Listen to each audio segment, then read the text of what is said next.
Hi everybody, it's Alan here from Pipe9. In this video, what I want to do is to step you through our roadmap, our product roadmap.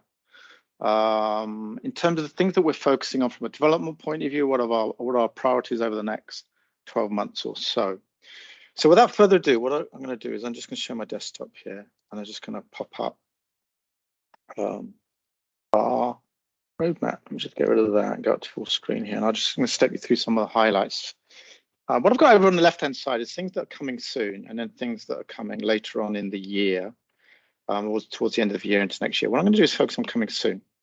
Top three things that we're going to focus on in terms of what's coming over the next 1 or 2 months or so. The first thing we're doing is we want to improve data management.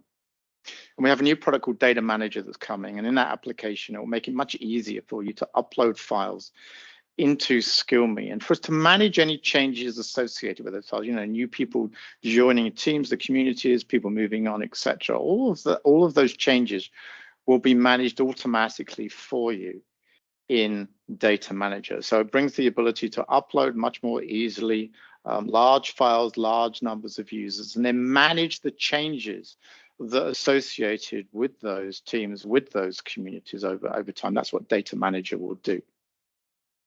The second thing that we're doing around this area is what I refer to as Data Manager for managers.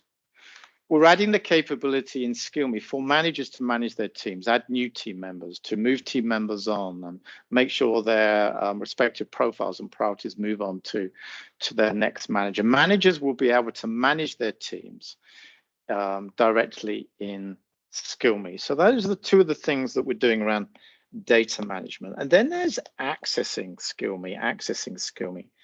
And the way that we're going to improve accessibility of SkillMe is through Viva Learning. You'll be able to go into Viva Learning, and there'll be a card in the recommended content view within Viva Learning, and that will be a SkillMe card, and they'll be able to click on the card, and that will automatically take users into their respective skills profile, onto their skills board in Skillsby, and not in SkillMe. And obviously, their skills board will be set up with their correct role.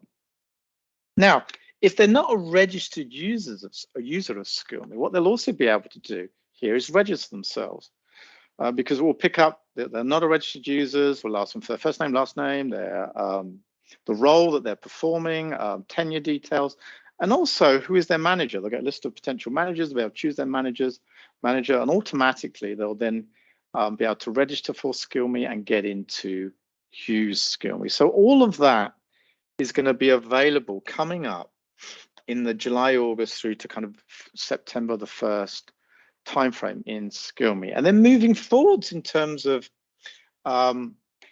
Viva Learning integration, we're going to try and go beyond that, because information that people create in SkillMe, such as, for example, completion their perspectives and then setting priorities. What we want to have happen is those priorities then to drive the content that surfaces for them in Viva Learning. And we believe that we can do that. So this is kind of byway integration. This is information that they are creating in SkillMe will flow through into Viva, and that will drive appropriate content to be available to people based upon the skills that they set for themselves, establish themselves in SkillMe. And then we want to go beyond that. And going beyond that means getting access to the Viva APIs, and those should be available by the end of the year. And that will mean that we can have content integration with Viva Learning. So any content in Viva Learning will flow through, and that very same content will be available in SkillMe. You might ask, well, okay, why do I need content in both places? Well, because in SkillMe, don't forget, managers and team members can upload content. We'll be also adding additional recommendations that come through from you in Creator in terms of content. So all of those things will be available in SkillMe, and any content that's available in Viva Learning will also flow through and be available to users in SkillMe. And then looking further afield, further out, there's a couple of things that we're looking to do. And I'm going to move over here. One is called Skill Path and one is called Skill Teams. I'm going to talk about Skill Path. Skill Path is the ability for people inside of SkillMe to create a skill path. Skill paths are going to contain their existing skill profile, their next role profile, and then the role that perhaps they aspire to do, maybe 2 or 3 years out. Maybe I aspire over time to become account director or a sales manager. What people will have to do is set up these skill paths. Their existing profile will be there on their skills board. And then behind their existing skill board will be a skill board associated with their next role. And then there'll be a third skill board behind that, reflective of the role they aspire to do.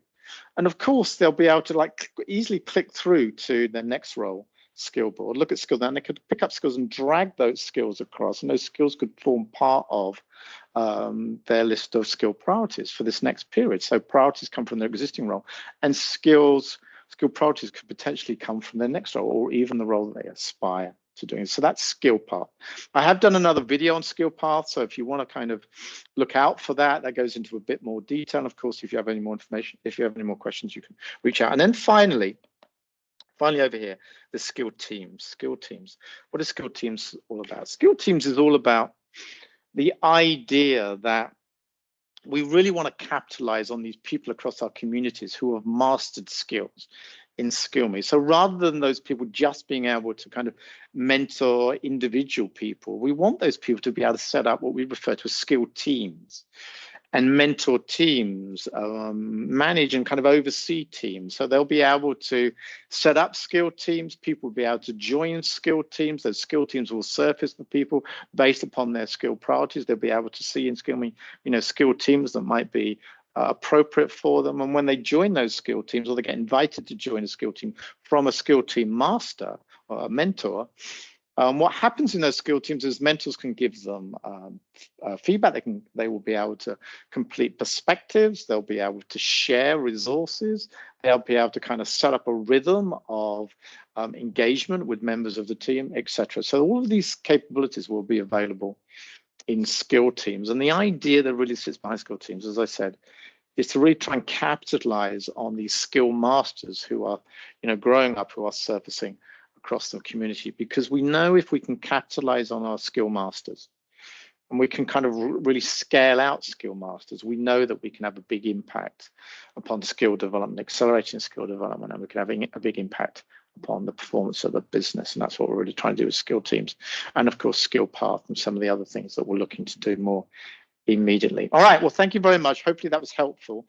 Again, if you want more information on any of these new capabilities in SkillMe or just the roadmap in general, please reach out to me and I'll be delighted to spend more time with you. Thank you very much. Thank you.